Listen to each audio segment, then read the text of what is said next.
durante todo esse mês estamos refletindo sobre o Natal e temos falado de textos natalinos. Na semana passada, eu conversei com vocês sobre uma promessa, sobre Jesus como sendo prometido e todas as implicações dessa promessa na nossa vida, como foi para nós Jesus na nossa vida. E aí nós estudamos Isaías capítulo 9.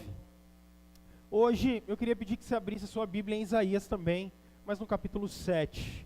E eu quero conversar com vocês sobre um pouco mais da nossa necessidade de Jesus, um pouco mais da nossa necessidade dele. Ele mudou a história, ele mudou as nossas vidas e ele continua mudando. Isaías no capítulo 7 é um profeta do Antigo Testamento,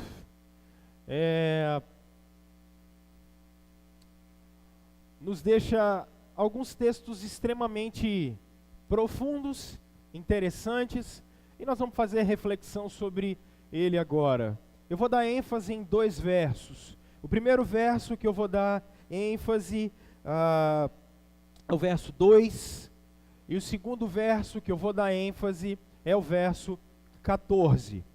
Mas, antes de tudo, para que a gente possa entender um pouco, deixa eu tentar te situar. Dá uma olhada no verso 1, você pode ler para mim. Esse que é o problema da Bíblia, né? Não é? Se eu falar para vocês agora assim, querem explicar, alguém pode explicar o que está escrito aí? Você vai falar assim, pastor, tem um monte de nome difícil aí que não dá nem para botar no filho da gente. E aí a gente desanima às vezes para ler por causa disso. Você começa a ver uns nomes, tipo Jotão, Uzias, rei de Judá, o rei Rezim, da Síria e Peca. E aí você começa a olhar esses textos e fala assim, tudo bem, em 2014, 2015, 2016, 2017, e daí? O que a gente tem a ver com isso? Por isso que eu queria te pedir só 1 minuto, para que você possa entender esse verso 1. O que esse verso 1 está dizendo? Dá uma olhada para cá. Ele está, a partir do ano 1000 a.C., o povo de Israel era esse monte de território aqui, ó. Por causa do pecado de Salomão, esse reino foi dividido em 2 partes. O reino do norte, chamado Israel, e o reino do sul, chamado Judá. O que esse verso está dizendo? Parece que o rei da Síria se juntou com o rei de Israel, fizeram na fronteira do país um monte de exército, e agora eles falaram assim, vamos atacar Jerusalém, vamos atacar o rei de Judá. Nessa ocasião, o rei Acais era o rei de Judá. Então, o que é que está acontecendo? Você tem, nesse capítulo 7, você tem 2 nações extremamente fortes e poderosas, como contra uma nação só. E é aqui que a gente começa a nossa jornada de hoje. Então, o verso 1 é só isso. 2 reis que se juntaram contra um rei e fizeram uma grande tropa na fronteira do país e começaram a falar, nós vamos atacar, nós vamos atacar, nós vamos entrar, nós vamos invadir e vamos destruir vocês. É isso que o verso 1 está dizendo. Mas não é isso que a gente veio fazer aqui, até porque geografia bíblica não muda a vida de ninguém, não é certo? A grande questão é o verso 2, que vocês vão ler comigo, e aqui eu queria gastar um tempo com vocês, e não é muito tempo. Vamos lá? Vamos ler comigo aqui? Informaram ao rei, o rei Acais. Eles chegaram para o rei de Judá, aqui, o rei Acais, e falaram para ele isso aqui, ó. Vamos lá. A Síria, na divisa do país. A Síria montou acampamento lá. Vai.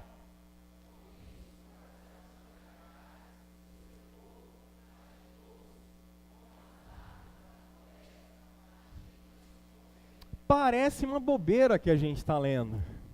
Agora, se você começar a interpretar, você percebe o seguinte: tem dois exércitos poderosíssimos vindo contra nós. O que acontece com o coração do rei Acais? A expressão é muito interessante. O que acontece com o coração dele? Como as árvores da floresta agitam-se com o vento. Eu comecei a interpretar essa atitude.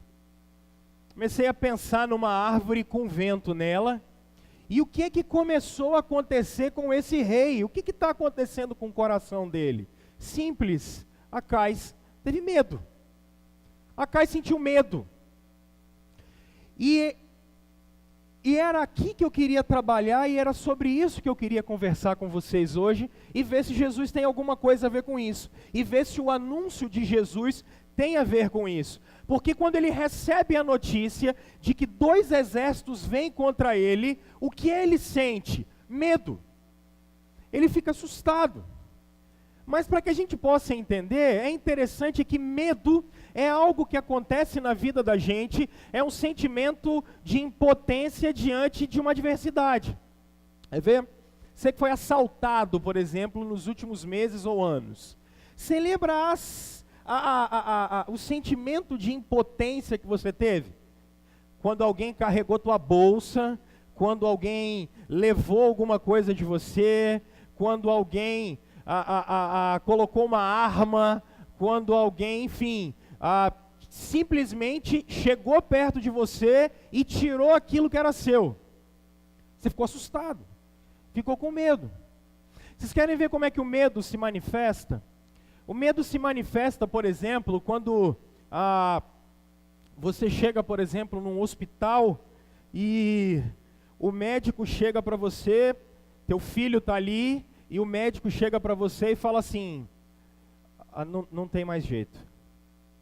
Não dá, a gente não tem mais o que fazer. E aí você olha e fala assim: mas doutor, deixa eu te dizer uma coisa, eu estou disposto a gastar tudo que eu tenho para poder salvar o menino, não dá certo, eu vou para qualquer hospital do mundo. E ele diz assim: cara, não tem mais recurso, a gente não tem mais o que fazer. A medicina fez o que podia, agora já não dá mais. Quando nós nos sentimos impotentes em determinadas circunstâncias, o que resta dentro de nós? Medo. Mas não é só isso não. Quando existe uma ansiedade diante de um momento de indefinição. Eu fui fazer uma visita ontem para uma menina e ela falou comigo assim: pastor, essa semana lá no meu trabalho, o chefe passou e quando ele passou a turma já sabia o que ia acontecer. A gente já sabia que era dia de demissão. E aí ele chamou fulano, ciclano, beltrano, e o pessoal falou: tomara que ele não chame mais ninguém. E quando chamou fulano, ciclano e beltrano, a gente já sabia que era para mandar embora. E diante dessa situação de indefinição, o que essas pessoas ficavam? Com medo. E ela falava bem assim: olha, os demais, enquanto o chefe passava para poder mandar a turma embora, todo mundo ficava falando bem assim: tomara que ele passe por mim e vá direto. Tomara que ele passe por mim e vá direto. Tomara que ele não fale comigo. Tomara quando ele não fale comigo. Quando deu meio-dia que o cara foi embora, a celebração começou. Dos que ficaram, só que os que foram mandados embora, não foi bem assim. Em situações de indefinição, em muitas ocasiões a gente sente medo.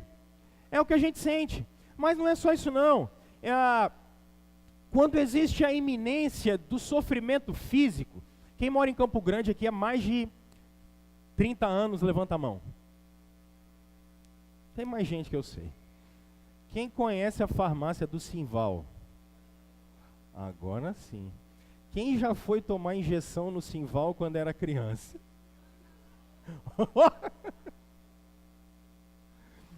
Eufrânio fez vocês sofrerem.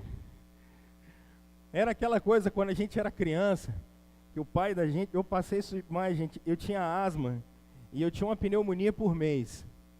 Aí saía do médico aquela receita daquele tamanho e tome a farmácia, e chegava lá na farmácia e falava bem assim: a injeção não dói não, a agulha é pequenininha. Cara, era um negócio que eu não sei o que eles faziam com aquele troço. Mas na iminência da gente sentir dor física, a gente sente medo. Mas não é só a iminência de dor física, dor emocional. Isso deixa a gente com medo. Quantas vezes você aprontou e ficou com medo de perder a mulher? Quantas vezes você aprontou e ficou com medo de perder o marido e perder o casamento? Quantas vezes você fez coisa errada e ficou com medo de perder o emprego e sentir algum problema emocional? Isso é uma coisa que toma a gente de assalto e deixa a gente realmente preocupado. Agora, pensando nisso, o pior é o enfrentamento e o medo do enfrentamento da morte. Se você chegou aqui hoje e eu falei assim, olha, algumas pessoas têm medo da morte. Aí você fala assim, pastor, eu tenho medo da morte. Bem-vindo ao grupo, porque eu acho que se eu falar que quem tem medo da morte, todo mundo levanta a mão, né? Agora, o mais engraçado são aqueles caras que falam assim, eu prefiro morrer primeiro a ver o meu filho morrendo. Mentira, isso é medo de sofrer. Parece até altruísmo.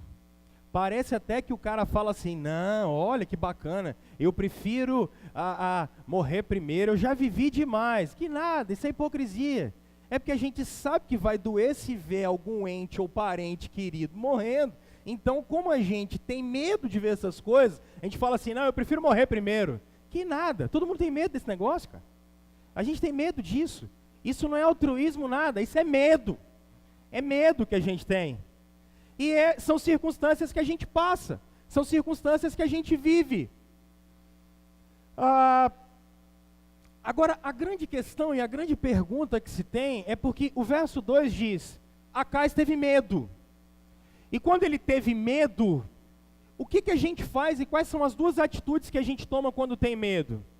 Bom, a primeira é interessante, é quando você não tem alternativa. E talvez essa seja a mais interessante. Quando você não tem alternativa. Porque quando você não tem alternativa, o que você faz? Quando você não tem alternativa na vida, o que você faz? Chora, é ruim. A primeira coisa que você faz é chorar. E a segunda é confiar em Deus. Quando não restou alternativa nenhuma, quando não dá mais para fazer, quando não tem mais recurso, quando não tem mais saída, o que você faz? Aí você confia em Deus. Agora, qual é o problema da gente? O problema da gente é esse aqui. Quando a gente tem recurso, a pergunta é, confiar em Deus? Quando a gente tem recurso, será que a gente confia em Deus? Quando você quebrou e tem um tio rico, um primo rico, que vai ajudar e vai socorrer, quando ainda existe alguma situação e alguma circunstância a qual você pode fazer alguma coisa, você realmente confia em Deus? Você realmente espera em Deus? Aqui é curioso, e eu estou trazendo essa história para vocês, porque Acais teve duas opções, e é isso que nós vamos ler no texto agora. Acais teve duas opções. Ele confia em Deus, ele obedece a Deus, ou ele faz uma aliança, e aqui é interessante, não é o rei da Síria, mas com o rei da Assíria. A Assíria era um rei no mais ao norte do que a Síria. Ele tinha essas duas opções, porque o profeta chega para ele, olha para ele e fala assim, deixa eu te dizer uma coisa, fique sossegado. Vamos dar uma olhada? Sua Bíblia, a partir do verso 3, preste atenção. Deus está falando com Isaías. Numa situação de medo, numa situação de aflição, numa situação em que ele não tem o que fazer, quem aparece na jogada? Deus.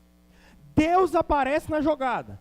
Numa circunstância e agora, Acais? O que é que você faz? Agora eu não tenho para onde ir. Então, Deus, através do profeta, chega para falar com ele. Vamos ouvir o que Deus está falando para Acais. Deus chega para Isaías e fala assim, vai lá para o Acais, o cara que está com medo, e fala para ele assim, primeiro, tenha cuidado. Segundo, tenha calma.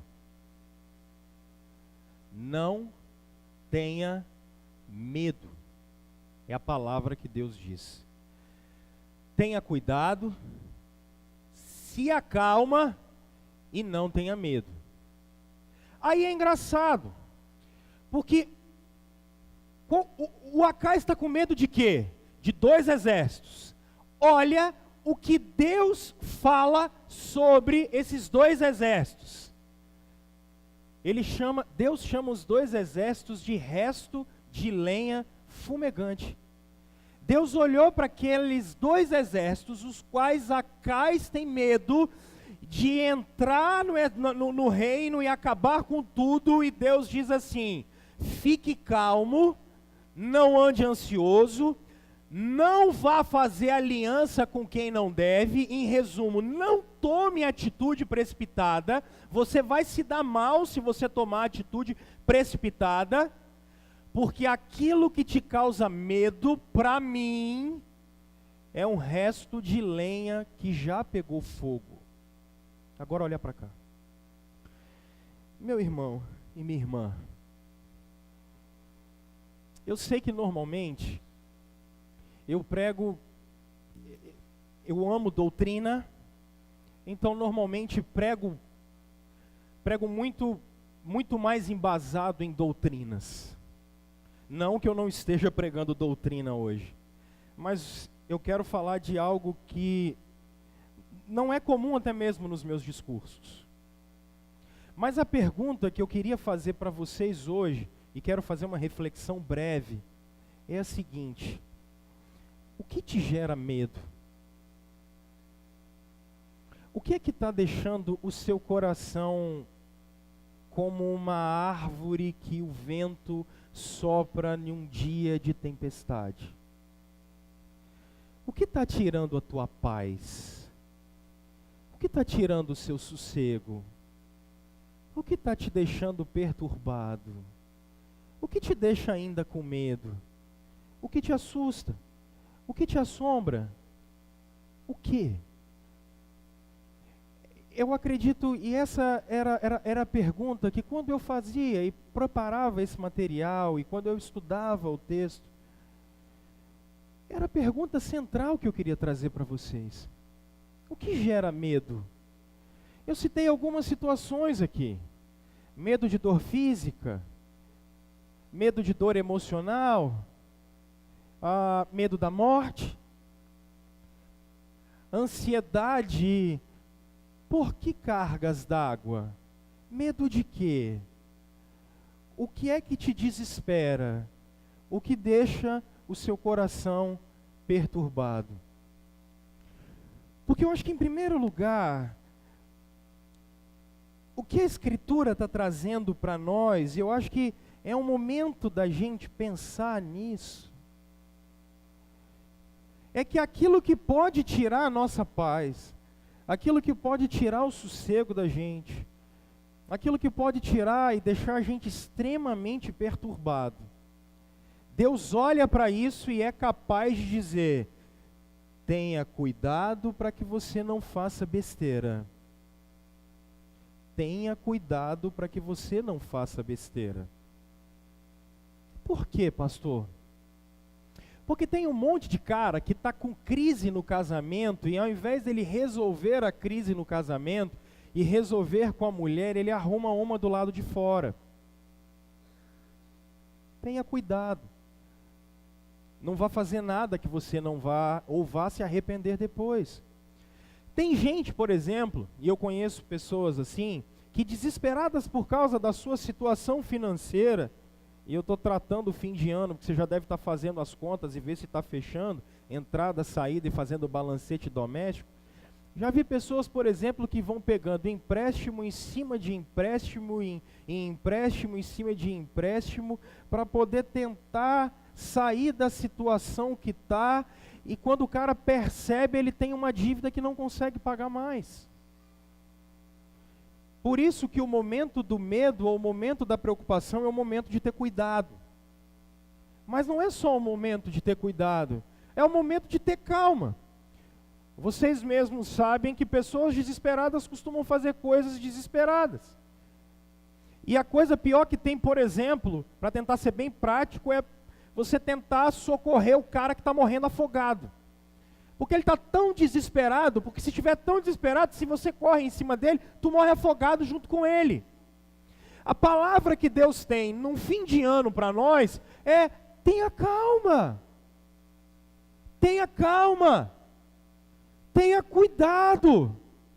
Porque aquilo que a gente acha que vai consumir, matar ou destruir a gente, Deus é capaz de olhar e dizer: ei, isso aí nada mais é do que resto de lenha pegando fogo depois que queimou. Por isso eu não sei o que gera medo em você. Eu não sei o que te assusta. Eu não sei a preocupação, mas o Espírito Santo sabe o que é. Meu irmão, em nome de Jesus, tenha calma. Em nome de Jesus, tenha paciência. Agora compreenda que aquilo que para nós é de mais perturbador, para Deus não é assim. Agora, qual é o cuidado que a gente precisa ter? É isso que Deus foi falar para o Acais. É isso que Deus foi falar para ele. Mas qual é o problema? O problema, dá uma olhada no verso 6 seu aí. Olha seu verso 6. Isso é o que eles disseram.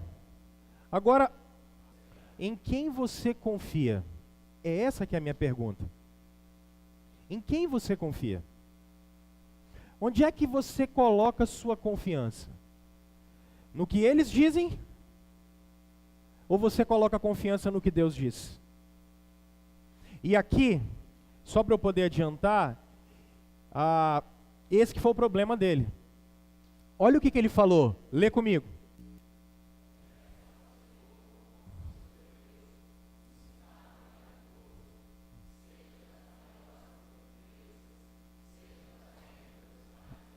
O Isaías falou isso para ele: cara, pede um sinal para Deus, Deus vai te dar, Ele vai cuidar de você.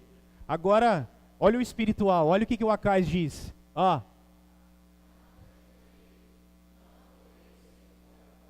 Na verdade, parece que ele falou assim: quero incomodar Deus não. Não quero incomodar Deus. Por que eu estou falando isso para você? Olha só. Quando você vai ler a história do Acais, olha o que ele aconteceu. Ele tinha a chance de ouvir o que Deus tinha para falar e confiar em Deus, ou ele podia ouvir as ameaças. Olha o que o miserável pecador fez.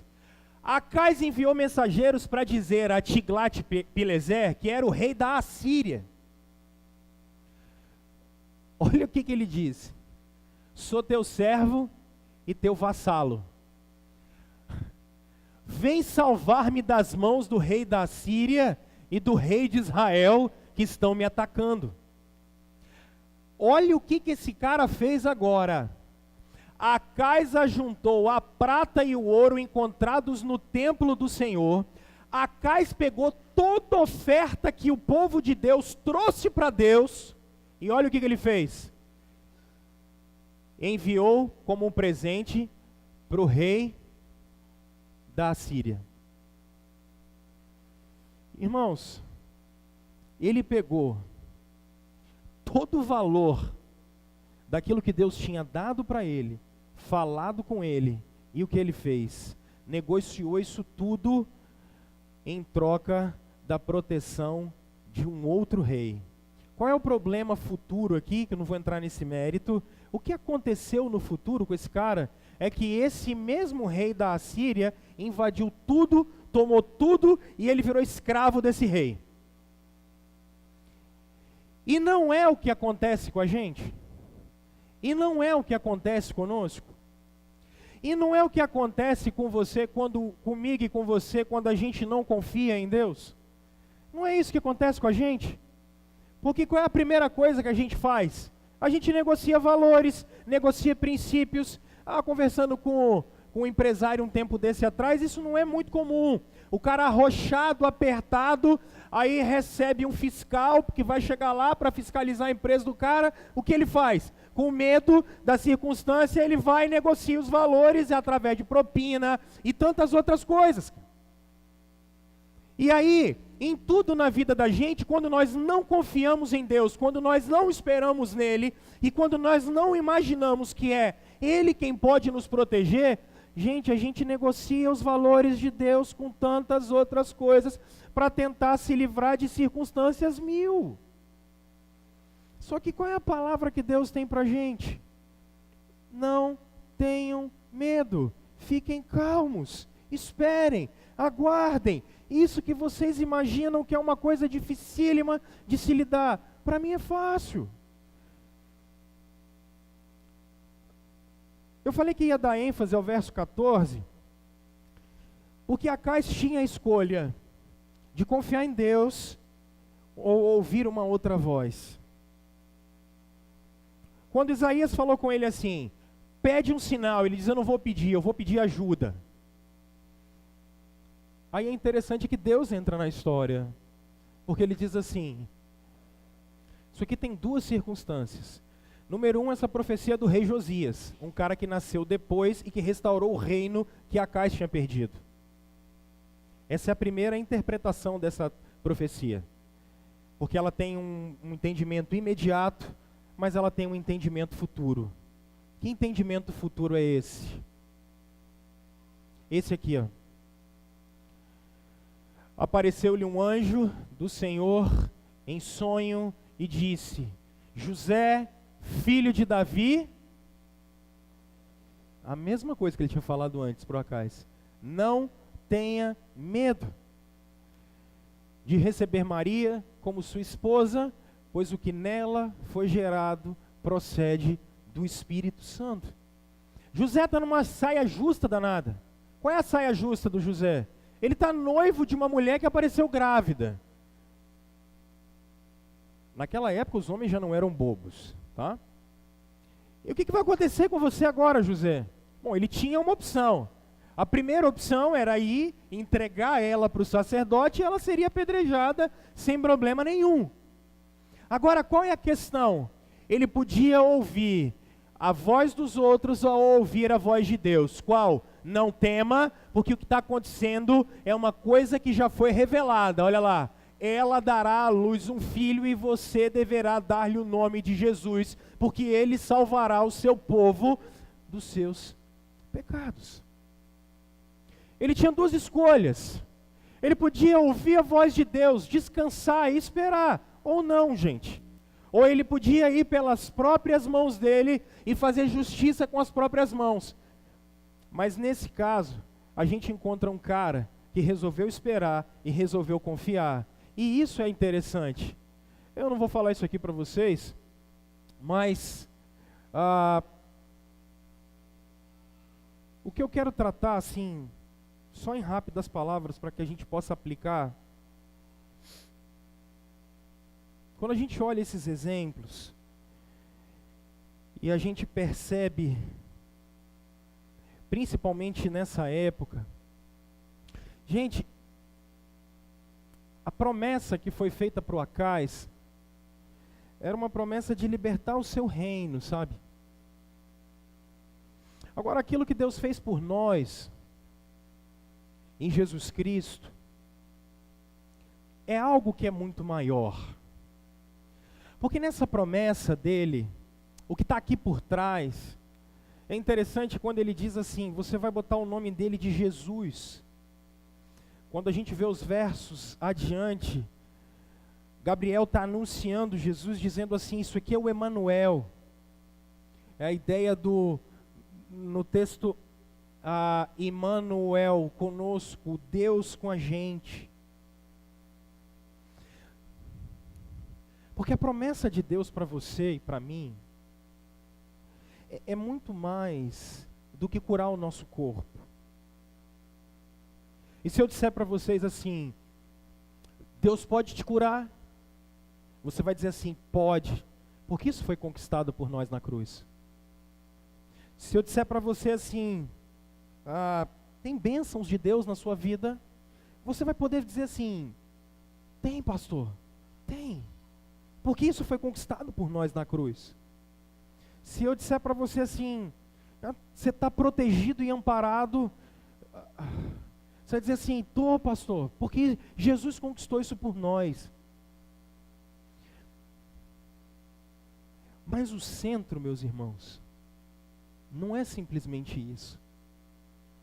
Isso tudo brota do fato de Jesus ter vindo para habitar no meio de nós, viver com a gente, entender como vivemos, saber como pensamos, entender como sentirmos, porque Ele passou fome e sede como nós. Ele foi em todo o tempo tentado, provado, abandonado, traído, viveu de favores em tantas ocasiões. A gente tem um Deus que se relaciona com a gente. A gente tem um Deus em que a gente pode conversar e se relacionar com Ele, porque Ele se fez um de nós. E isso que significa Deus estar com vocês. Por isso não há nada que você não possa olhar para o céu e clamar assim, Deus, e Ele não responda para você assim, eu sei como você vive. Porque até Jesus teve medo. Porque até Jesus teve aflição. É interessante o Tim Keller interpretando quando Jesus diz assim, Pai, se o Senhor puder, passa de mim esse cálice. Jesus está dizendo, Pai, eu estou com medo. Eu estou com medo. Eu estou assombrado. Só que mesmo assim, Pai, que seja feita a Tua vontade. Meus irmãos, pararmos agora e refletirmos sobre quem Jesus é importante para nós entendermos que temos um Deus, e eu não sei qual é a visão que você tem de Deus, mas que nós não temos um Deus tirano, nós não temos um Deus que simplesmente nos obriga a cumprir coisas que não queremos. Alguns de nós ainda, quando pensam em Deus, dizem assim, Deus é aquele cara chato que sempre vem falar o que a gente não pode fazer. E quando a gente quer fazer alguma coisa que dá errado, a gente diz, está vendo? Se não tivesse falado nada com Deus era melhor, porque Ele só vem para estragar o prazer da gente. A gente imagina que esse é Deus às vezes. E o que veio ser anunciado para nós, e o que veio ser colocado para nós, é um Deus que veio se relacionar com a gente. É um Deus que veio conversar com a gente. É um Deus que veio se importar com a gente. E é um Deus que quer ouvir o seu povo. É um Deus que formou um povo. É um Deus que guia um povo. É um Deus que trabalha por um povo. Por isso eu volto para terminar, e eu faço essa pergunta para você. Sinceramente, diante de Deus, o que te assusta? O que é que te assusta ainda? O que te gera medo? E o que te gera apreensão? E eu termino hoje, tinha um bocado de coisa para falar, mas não vou. Eu termino hoje te fazendo um convite. Mais uma vez. Eu queria te convidar para que hoje você jogasse isso tudo na cruz de Cristo. Eu queria te convidar para que você entregasse isso tudo para Ele. Queria que você entregasse tudo isso que faz você sacudir, como o coração de Acais, como árvore com vento forte. Eu queria te convidar a entregar para Ele hoje. Eu queria te convidar a passar por Jesus e entregar isso para Ele. Por quê, pastor?